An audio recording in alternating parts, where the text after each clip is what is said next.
Hello and welcome to this candidates forum for District 3 Governor's Council. The primary election will be held on Tuesday, September 1st, and polls will be open from 7 a.m. to 8 p.m. on September 1st. Early voting will take place between Saturday, August 22nd and Friday, August 28th.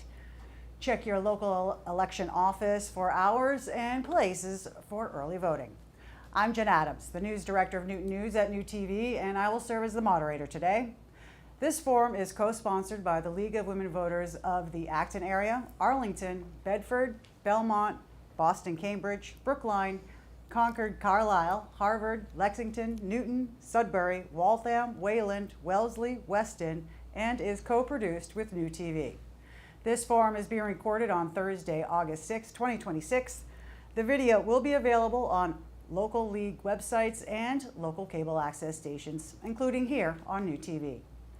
The League of Women Voters is a nonpartisan, multi-issue grassroots organization that encourages informed, active participation of citizens in government. The League does not support or oppose candidates or political parties. No League members involved in this forum, including the planners, moderator, and timekeeper, are endorsing either of these candidates for this office.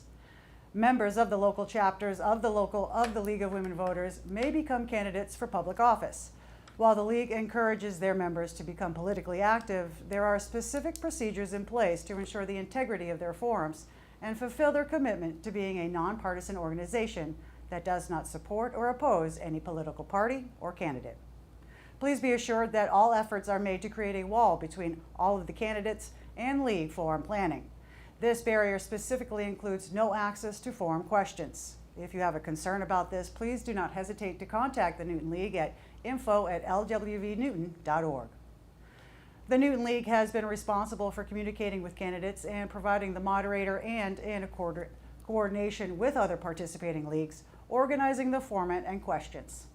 New TV's primary role is facilitating production and dissemination of the forum.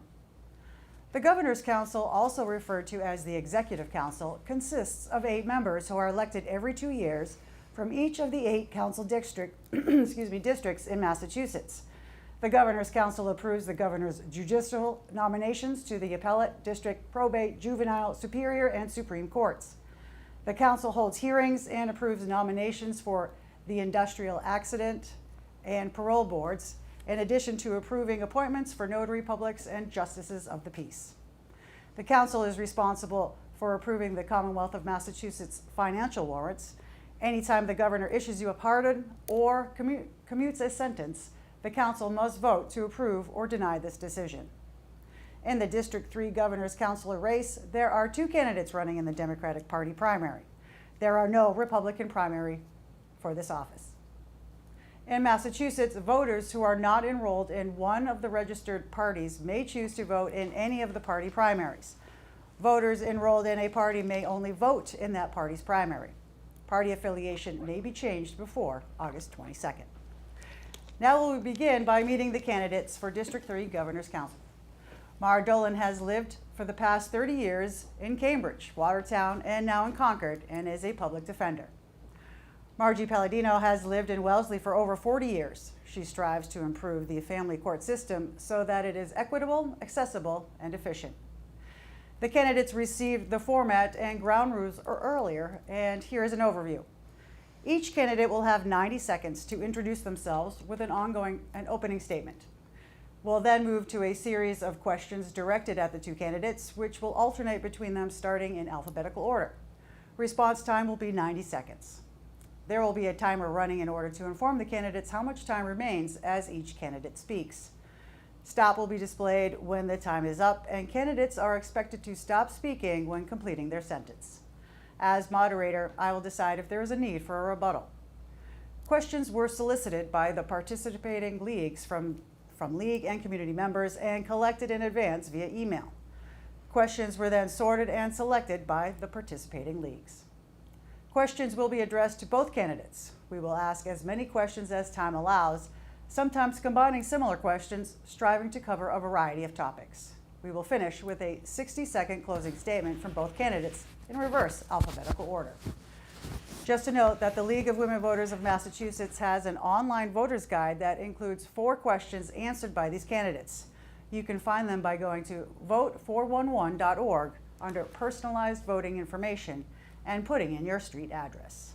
We encourage all candidates, when speaking and listening during the course of this forum, to act in a courteous and respectful manner, especially where there may be a disagreement. So let's go to the candidates' opening statements, which will be 1.5 minutes in duration, and we will start with Mara Dolan. You have 90 seconds. Thank you so much. Hi, I'm Mara Dolan, and I'm honored to serve as your Governor's Counselor.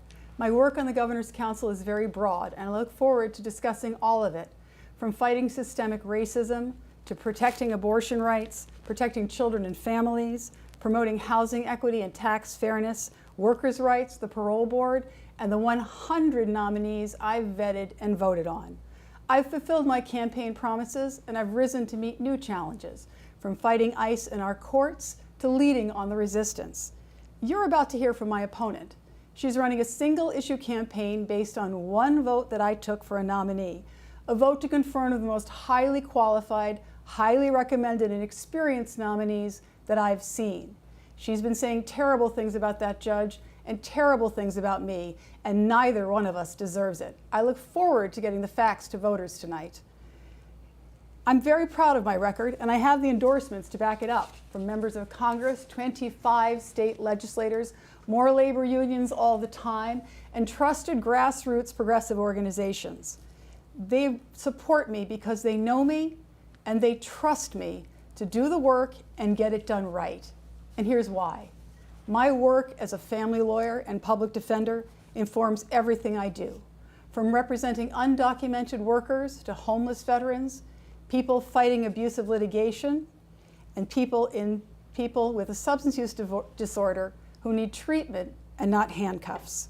I am there where it counts, standing next to a judge in a court of law at one of the most important moments of their lives.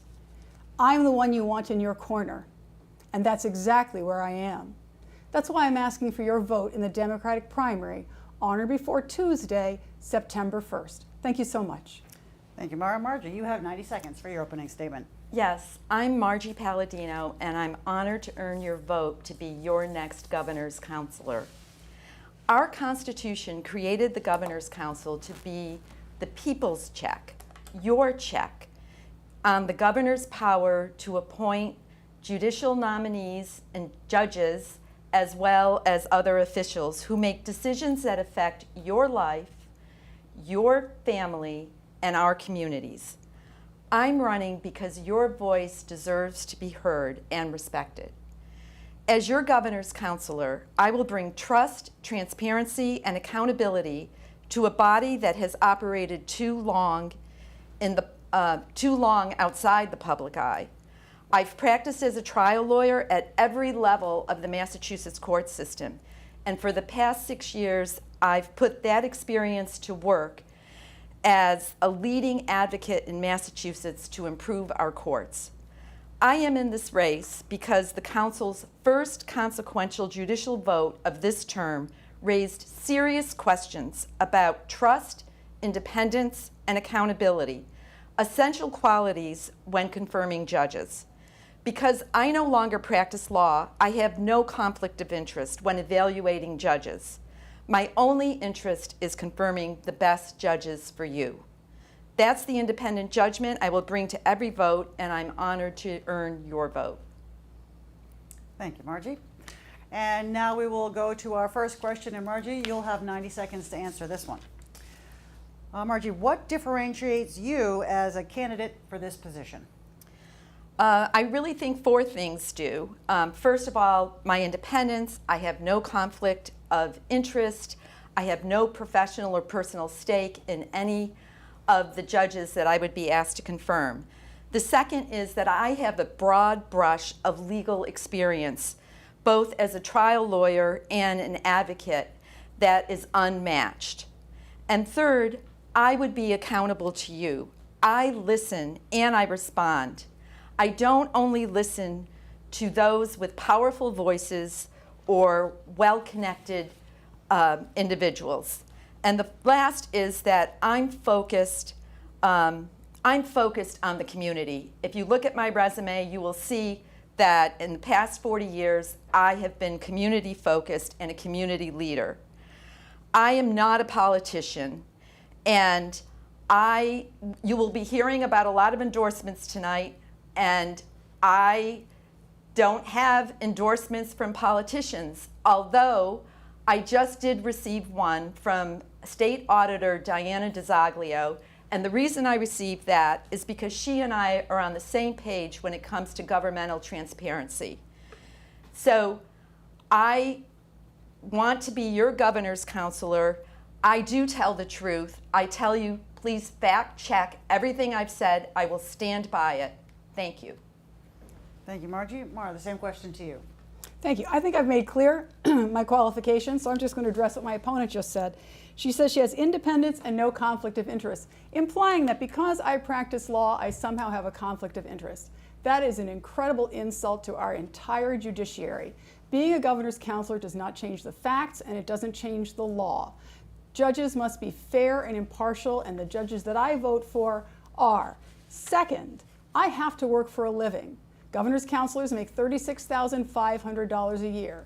So I work, I practice law. When you love the law, you practice law. She doesn't want to practice law, that's fine. But don't tell me that you love the law. And when she hasn't practiced law in 30 years, don't come before the people and say that you have broad legal expertise. She simply does not.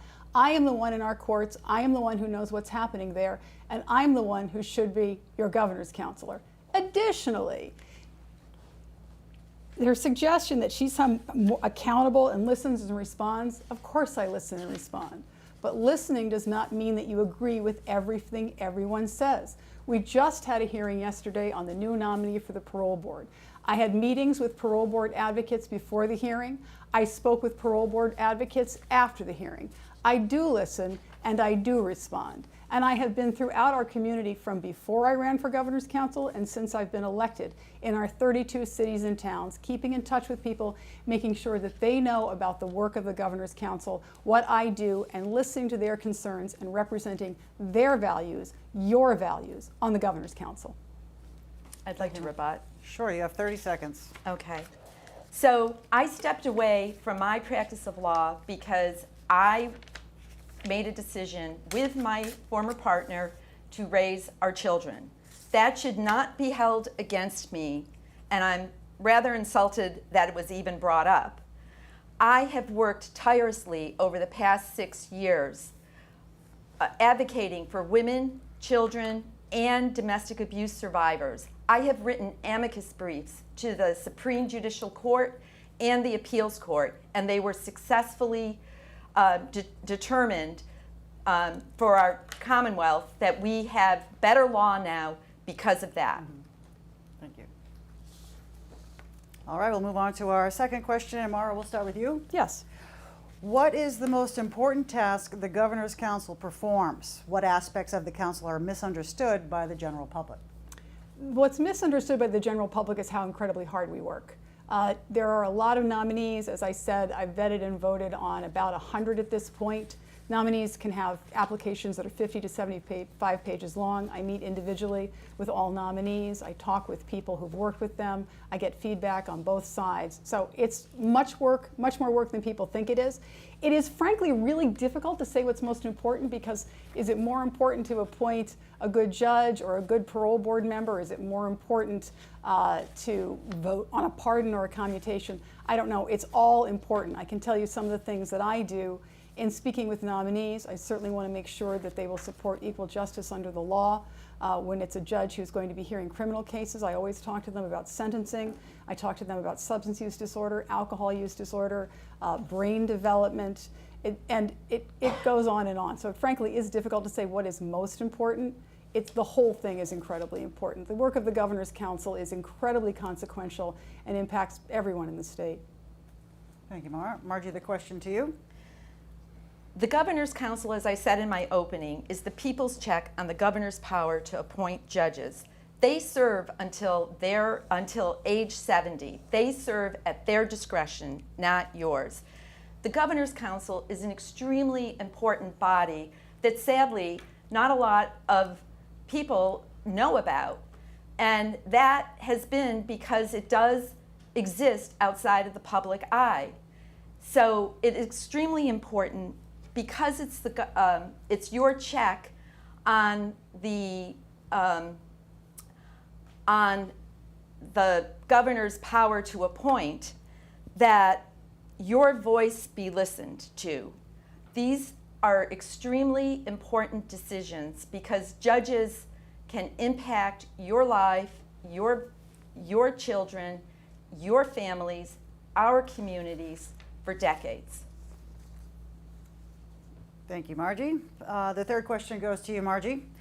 How should the council handle public opposition to a judicial nominee? That is an extremely important question, and that was very disappointing. That is what brought me into this race.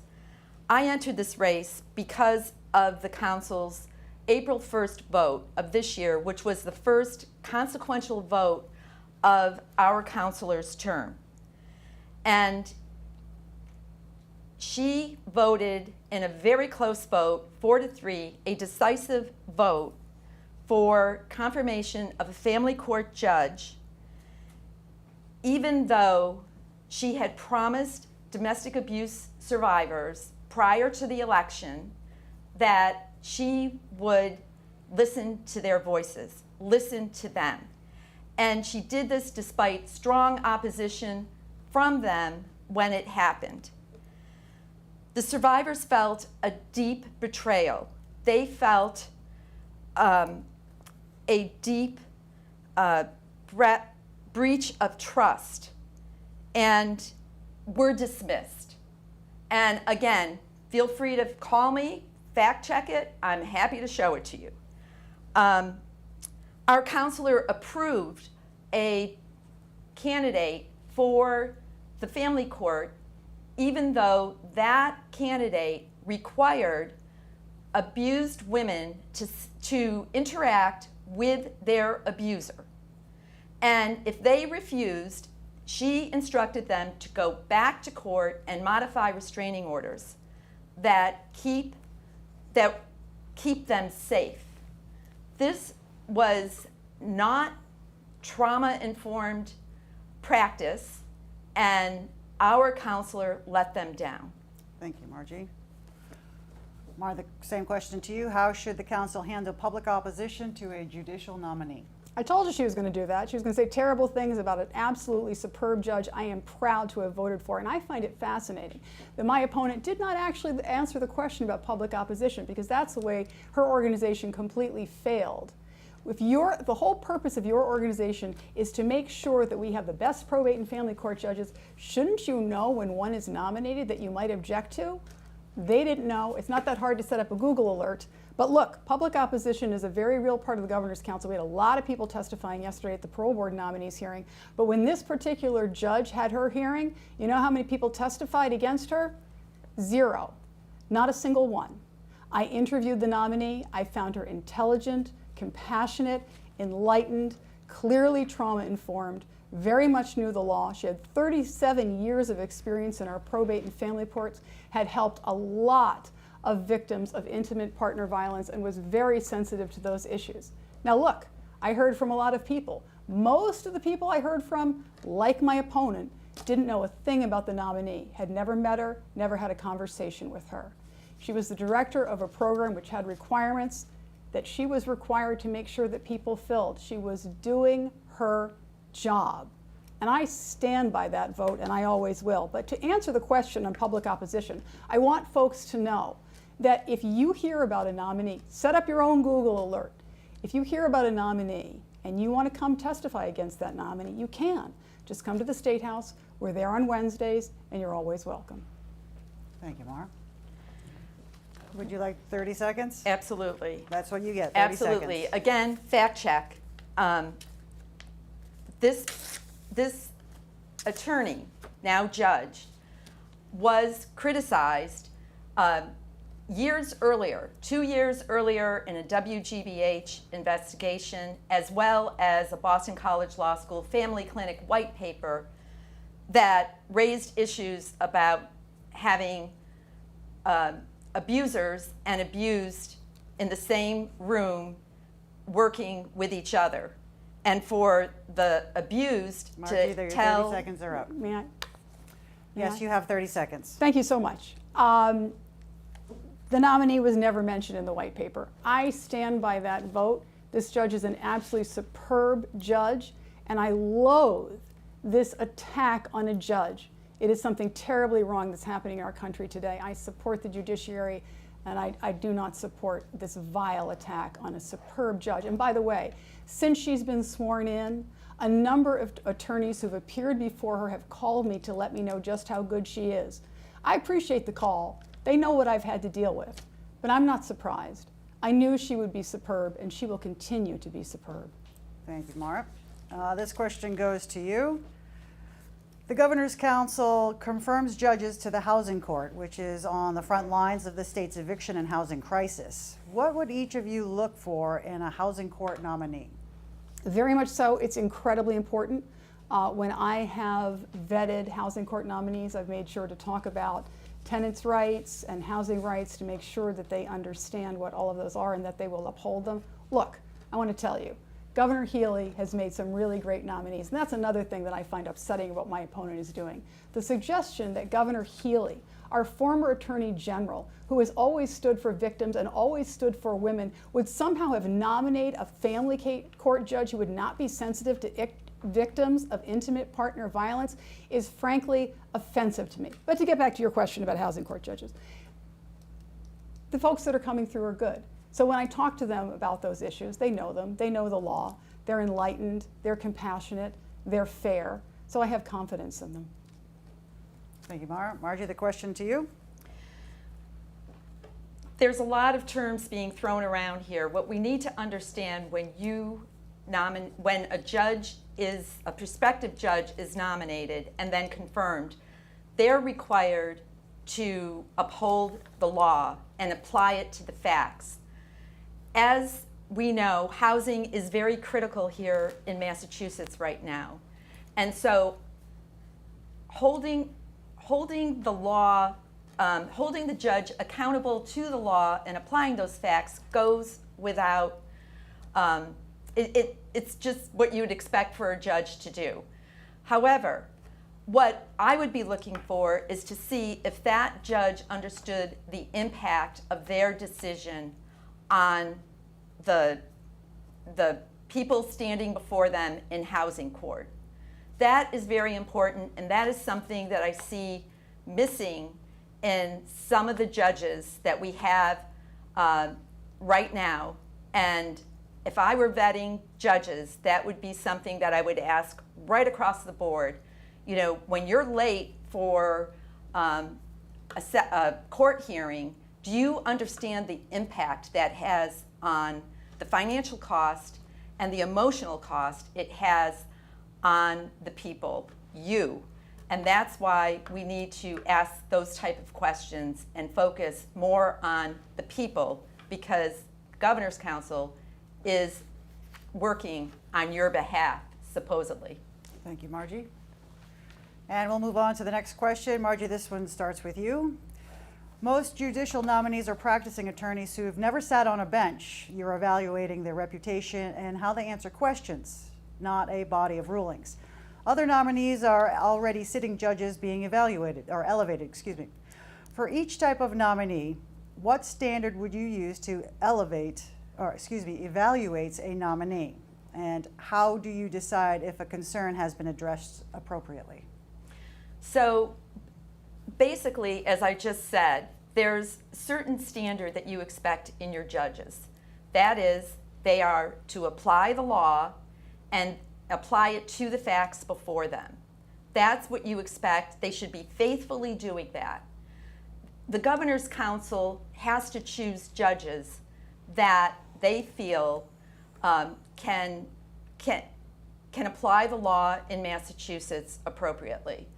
And the difference between a sitting judge and that's being elevated and an attorney that is going possibly to go on the bench, again, you have a basis of law that you can look to for the judge, but when looking at that judge, you do have to see if they have any issues with, or if the public has issues with that judge, because there is no way to get your critique of a judge to the judge.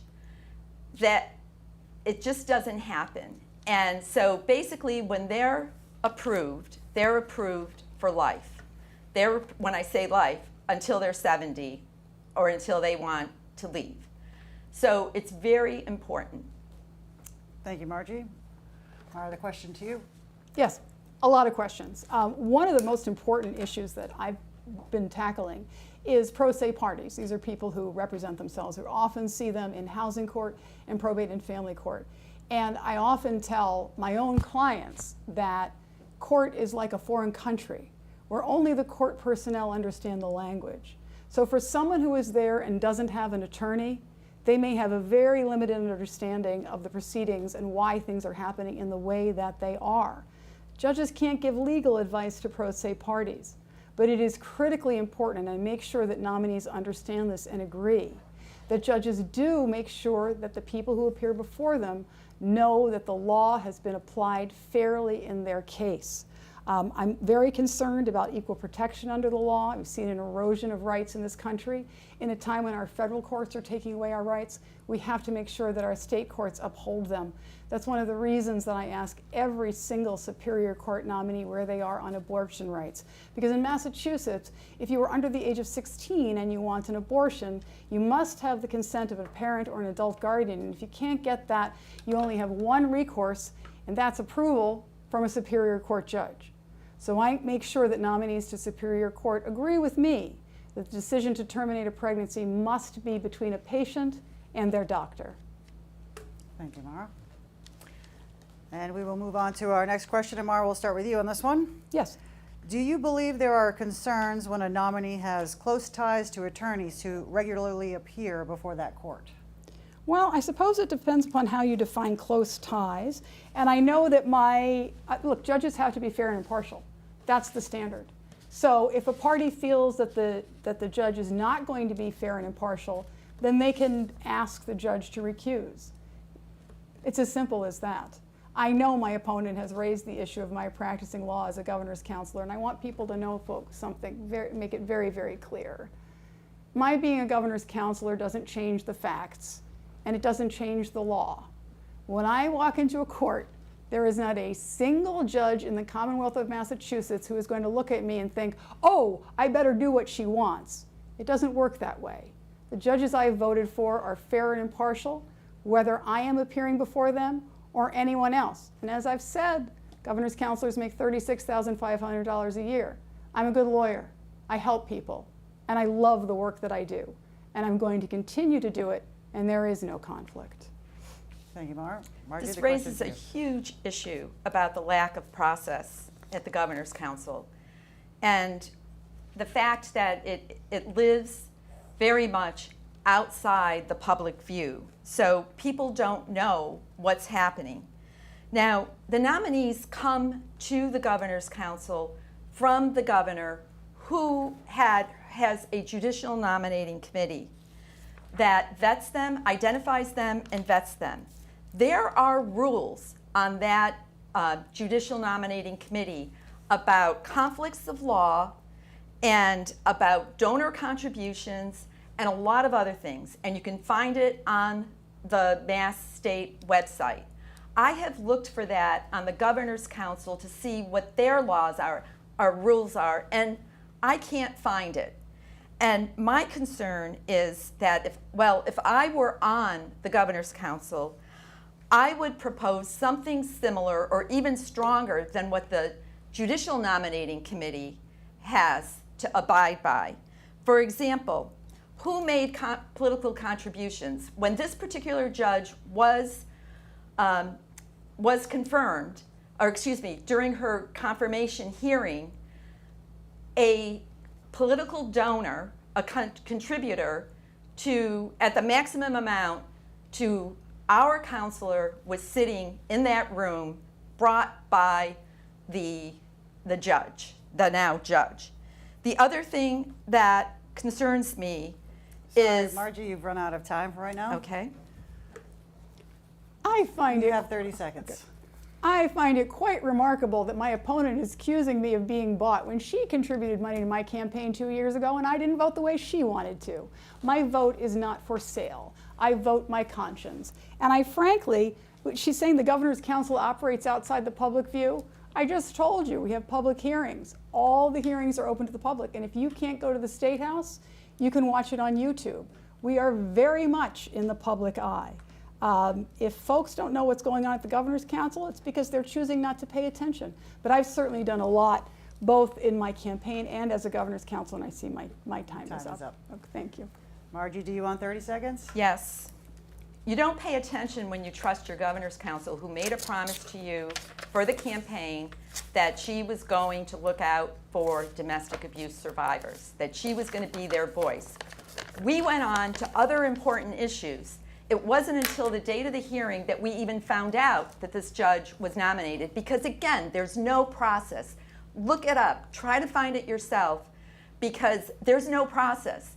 Yes, they have a public hearing, and the reason they continue to have a public hearing actually was because of the incumbent that she beat. Thank you, Otherwise, Margie, that was your 30 seconds. Mara, did you have 30 more seconds to say something? Yeah, I want to speak directly to victims of intimate partner violence. The suggestion that I don't care about you or have betrayed you is completely wrong. I vetted that nominee very thoroughly. She has a lot of experience with victims of intimate partner violence. I read the letters from people who thanked her for the work that she did. And I've never spoken about this publicly, but I will today. I've been there. And I hasten to add that it was not my daughter's father. But I know how it feels to be afraid of your partner. And I would never, ever vote for someone who would not be sensitive to that. Thank you, Mara. Can I? You may have 30 seconds, and then we're going to move on to the next question. Okay. So,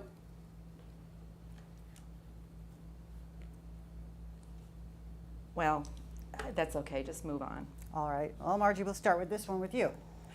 In 2024, Massachusetts expanded the legal definition of abuse under GLC 209A to formally include coercive control, non-physical patterns of intimidation, isolation, and control that don't require physical violence to qualify as abuse.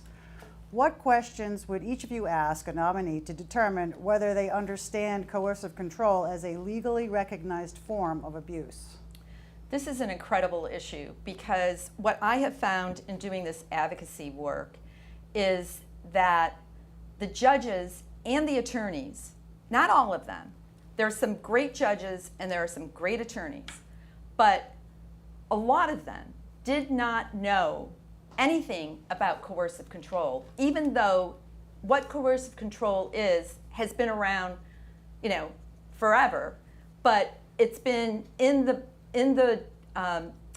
literature for at least 30 years. And they don't even know, because in Massachusetts, attorneys are not required to take any formal MCLE courses, continuing legal education courses. And what I have found is that some attorneys and some judges are woefully unaware of the changes in our law. Law doesn't stop. The changes in the law don't stop when you leave law school. You need to stay up on top of it. And if I were vetting the judges, and if I were vetting potential judges, that would be the question I would be asking is, are you a lifelong learner? How many legal seminars have you gone to? Are you up on the recent developments? And if it was a family court judge, I would definitely then ask about coercive control. Thank you, Margie. Mara, the question's to you. Thank you so much. The change in the law to recognize coercive control as a grounds for a restraining order is an excellent development. I can tell you that I ask all nominees about coercive control and make sure that they have a firm understanding of it. So my opponent says there are a lot of judges who are woefully uninformed. I'm very sorry to hear that, but here's my suggestion to her. She talks about her advocacy work. go represent people in court like I do. Stand next to a woman who's shaking with fear to be in the same room as her abuser when she pursues a restraining order. Defend a woman against the abusive litigation of her ex-partner who's been dragging her into probate and family court for years. Or stand next to a victim as they face a clerk magistrate because their abusive partner has made a horrendous false allegation against them to make sure that that clerk magistrate makes a finding of no probable cause. That's the advocacy that I do. And if you do that kind of advocacy, then you're in a position to inform the judges she says don't know enough about coercive control. That's how you really make a difference. And I take all of that into everything I do on the Governor's Council. I definitely want You to have rebut 30 that. seconds. You have 30 seconds. The advocacy work that we have done in the nonprofit that I co-founded, Mass Family Advocacy Coalition, is one of the primary reasons that that bill passed. I am also on the coalition, the statewide coalition with Jane Doe, MLRI, and several others to get that law passed, and it went through fairly speedily compared to other laws in Massachusetts. I actually had to educate judges about coercive control. The idea Thank you, that Margie, thank you. Yes, you have 30 seconds. Thank you. I appreciate all her advocacy. But honestly, if you really want to help the people she says she cares so much about, stand next to them in court, represent them. Thank you. and I would like to rebut that. You have 30 because seconds. the work that I have done and that the women that have stood by me have done in the past 6 years has been incredibly, incredibly helpful to the Commonwealth of Massachusetts in improving family court reform.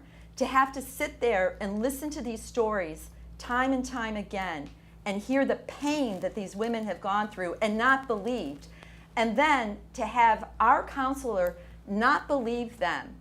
At a recent Thank you, Margie. Sorry, Okay. 30 seconds is That's okay. quite quick. We'll move on to the next question. Mara, this one's for you. A commutation reduces the period of incarceration served for an offense. What, in your opinion, should the standard be for granting commutations? Well, commutations and pardons, clemency, are one of the most powerful tools we have to fight injustices that occur in the justice system. A commutation is when someone has served a certain period of time and they are no longer required to serve the rest of their time.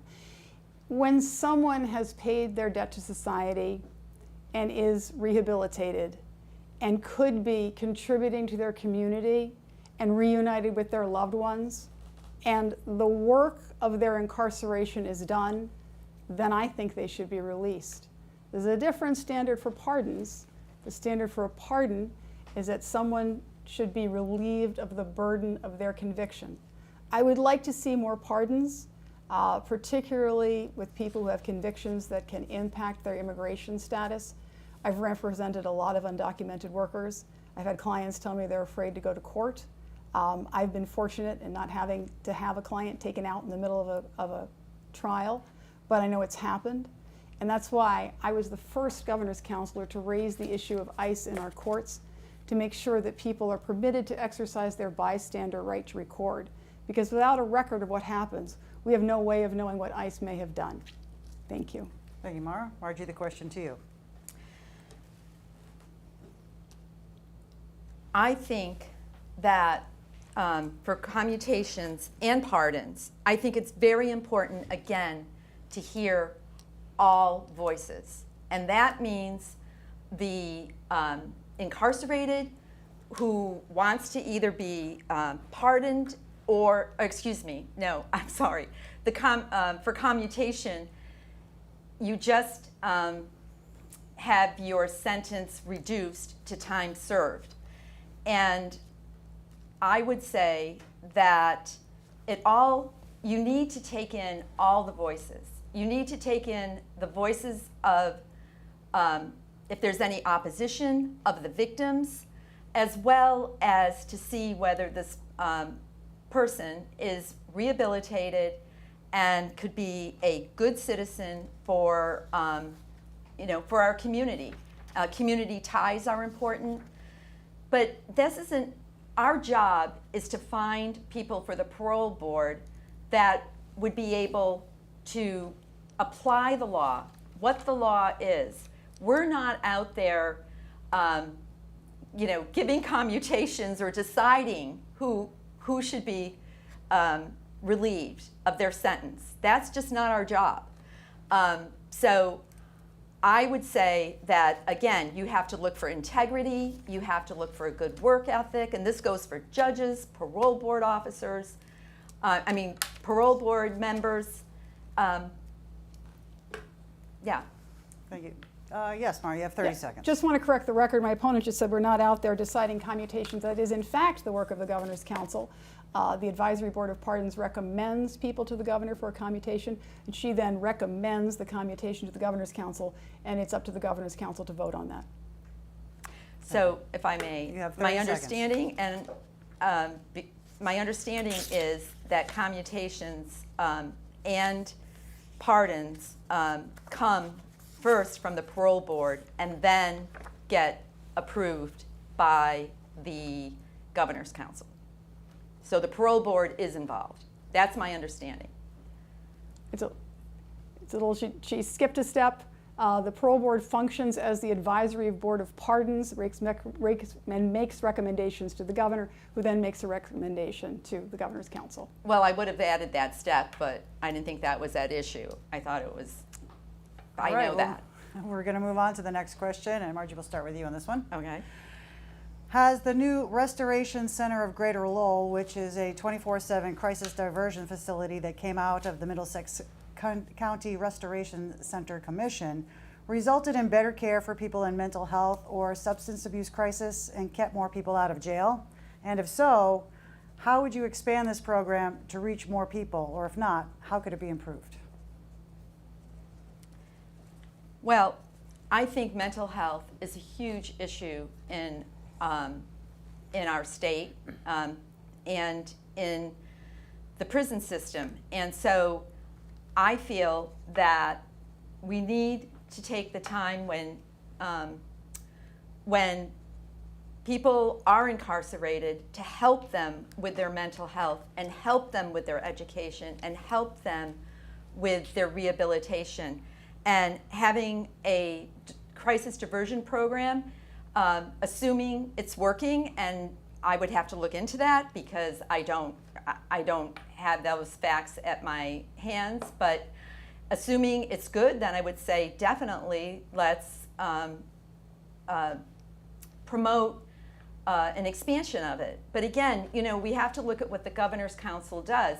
It gives you the ability to perhaps encourage, but again, you're applying the law.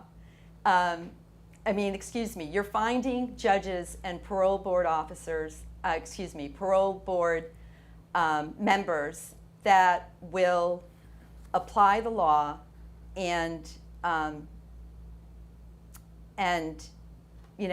keep us safe, as well as help incarcerated or people with addictions that could use help themselves. Thank you, Margie. The question to you. Thank you so much. The Restoration Center of Greater Lowell is doing phenomenal work. It is increasing opportunities for diversion.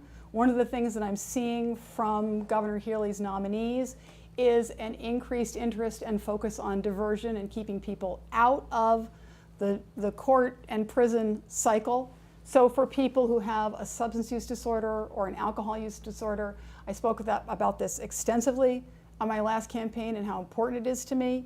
My own sister died of an alcohol use disorder.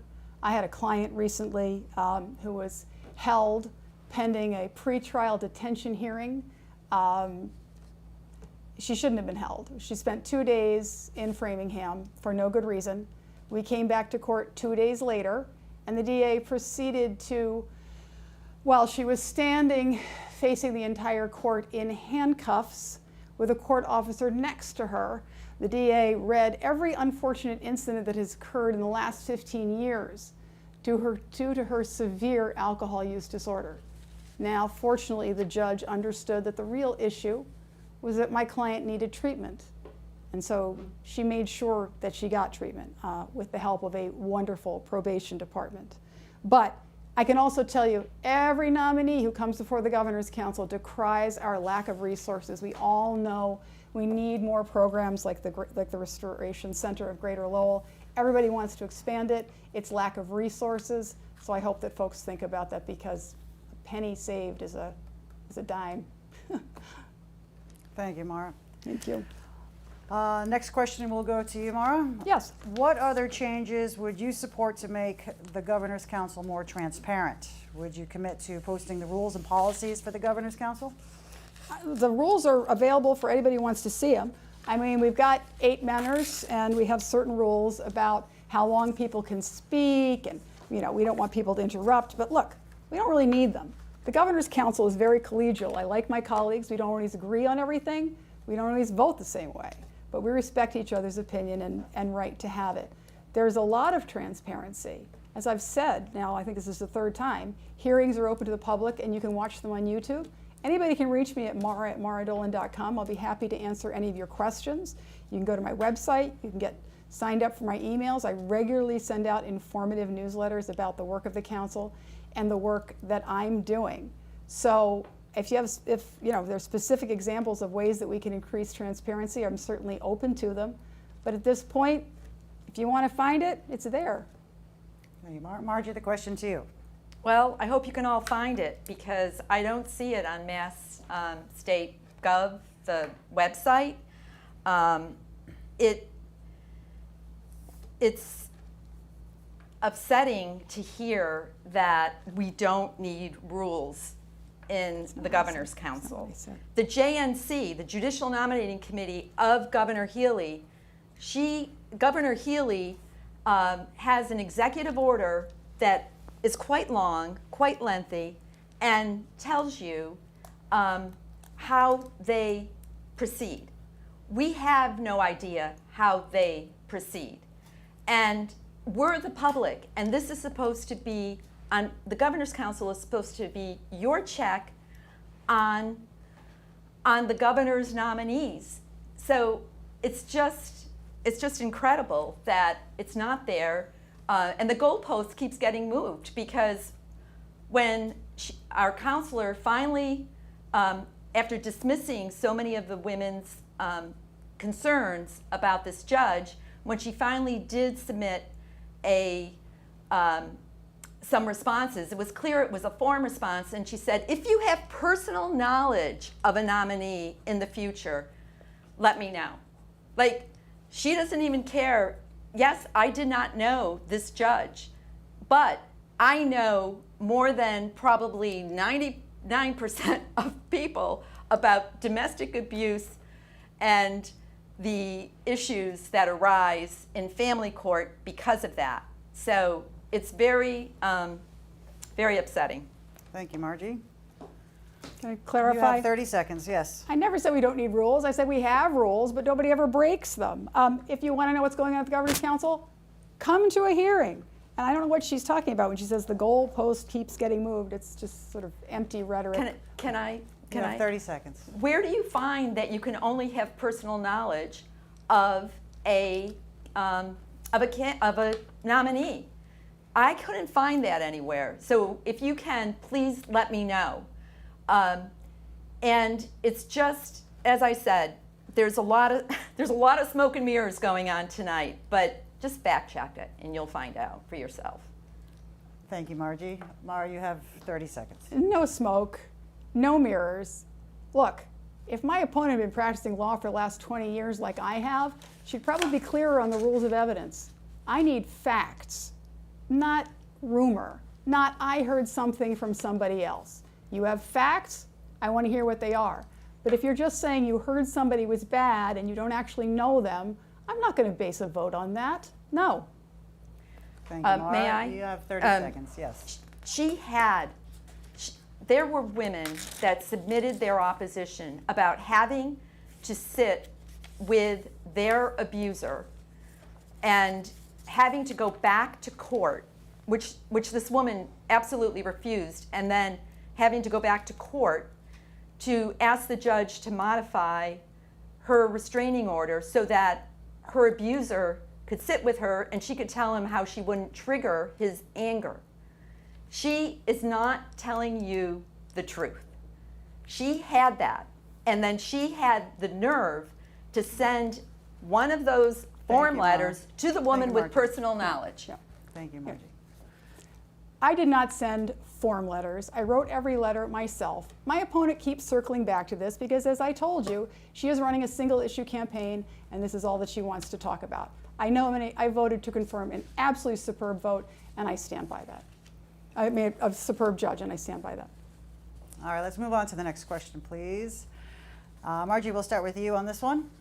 What are your top criteria for supporting or opposing judicial nominees, and how will you ensure a qualified and diverse judiciary in terms of both expertise and demographics, especially as the Massachusetts judiciary is mostly composed of former prosecutors and corporate lawyers? So I don't know that for a fact. I know that my opponent had cited a study, but I don't know exactly what the makeup is right now. I do think a diverse geographically as well as professionally and ethnic backgrounds. I think all of that is extremely important. But again, these are your judges, and you can't forget the importance of work ethic, integrity, and lack of bias. Bias needs to be checked at the door when you're in a courtroom by a judge. And so I feel that the best way to get a diverse and a diverse judiciary is that we have to also have the other qualities added to it. And if you have two candidates that are very similar and one lives in Western Mass or one's a defense, comes from the defense bar, then yes, definitely diversity is important. Thank you, Margie. Mara, the same question to you. Diversity is incredibly important. I'm very proud to have voted to confirm. So my first vote was to confirm our first trans judge, an absolutely brilliant judge now in our Boston Municipal Court. We've had Asian nominees, Black nominees, Latino nominees. I think the governor's doing a really good job on diversity, and so I just strongly encourage her to do that, to continue to do so, and I know that she will. Thank you very much. Moving on to the next question, and let's see, we will start with Mara. Mara, let's see. Should the governor appoint only judges whose views align with her own political beliefs, or should the courts of the Commonwealth be politically diverse? Well, of course the courts of the Commonwealth should be politically neutral, but let's not kid ourselves. There has been a significant shift between where Democrats stand on issues and where Republicans stand. Democrats support the rule of law. Democrats support equal justice under the law. Democrats support environmental protections, workers' rights, abortion rights. So, do I think that people should be nominated who agree with those? I absolutely do. Thank you, Mara. Margie, the question to you. Well, if you look at the Judicial Nominating Committee standing order from the governor, it says that our nominees should be nonpartisan. And think about it. If you're a user of the system, you're coming in, and your judge has a bias of a political nature against you, then how would you feel? I mean, what we expect of our judges is a level playing field.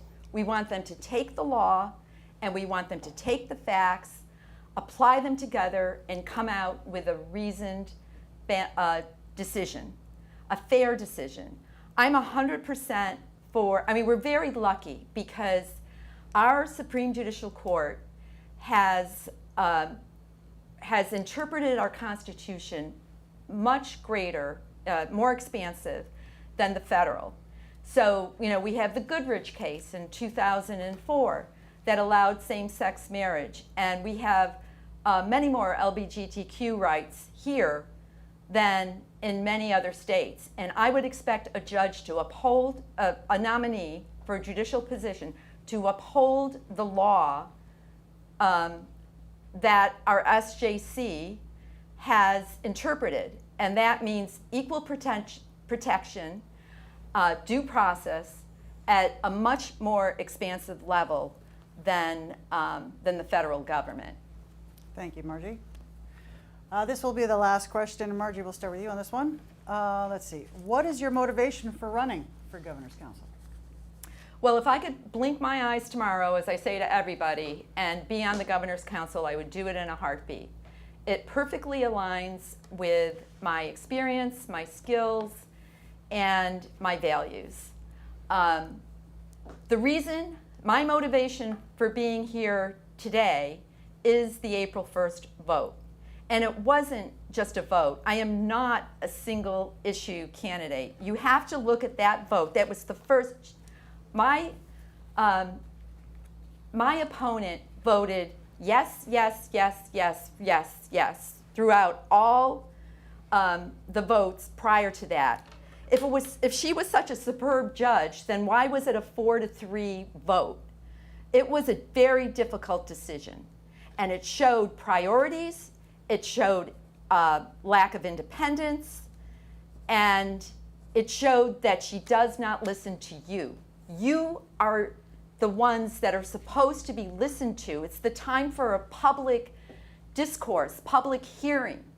And contested elections, those are so important because it provides accountability. Had I not come into this race, no one would know about what was happening in the Governor's Council.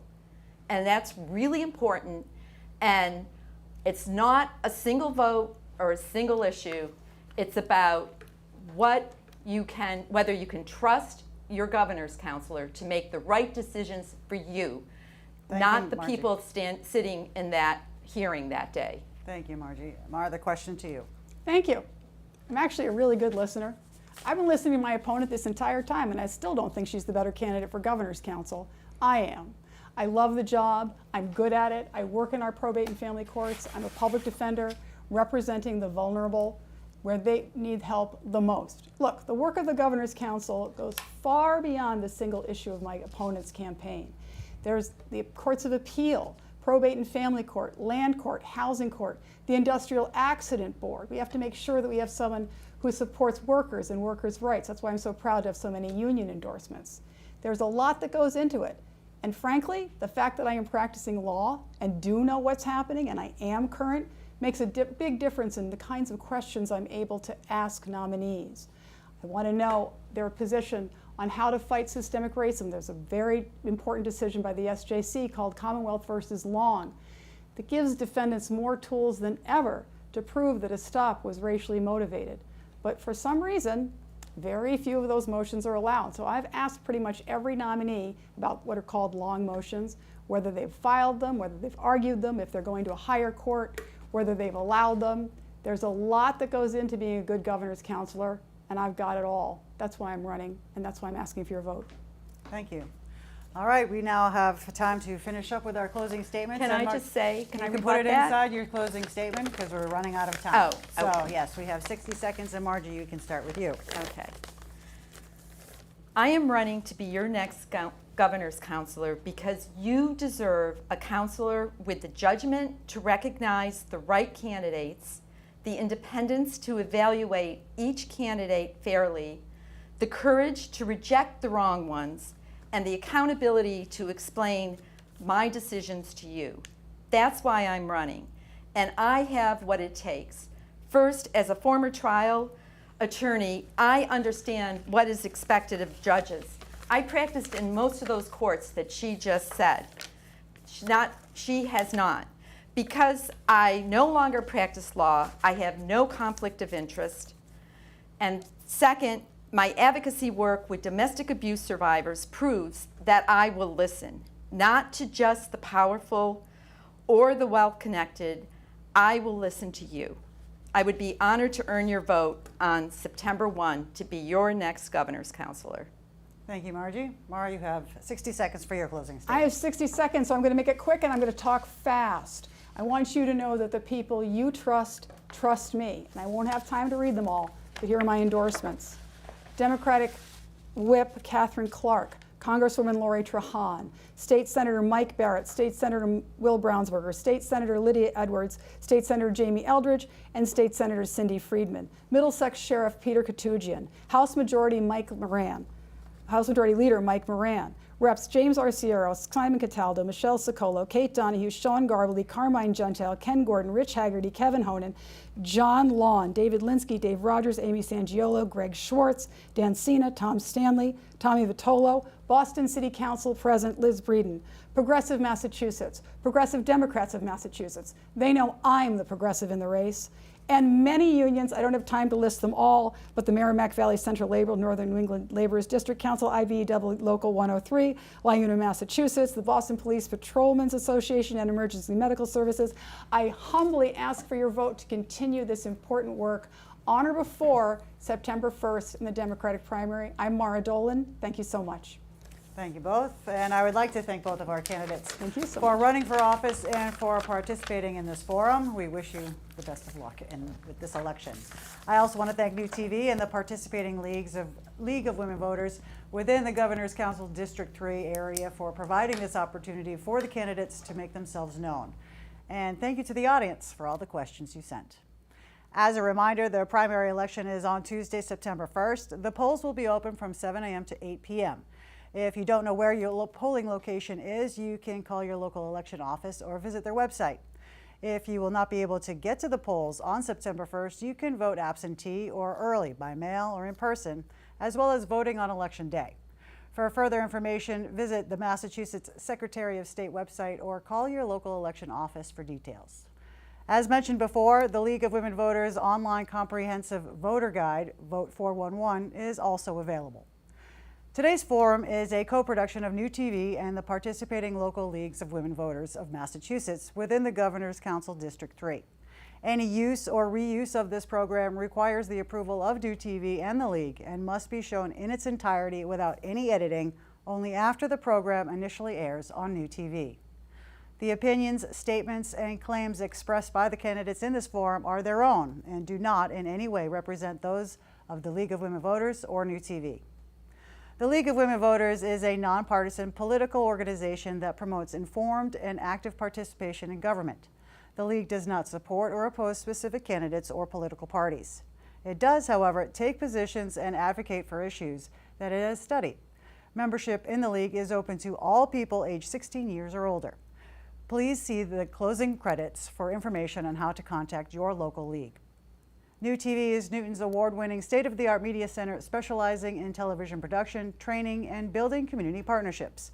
It is Newton's primary source of locally relevant programming. Membership in New TV is open to all Newton residents. For more information, call 617-965-7200 or visit the website at newtv.org. I'm Jen Adams for the League of Women Voters, and I thank you for watching.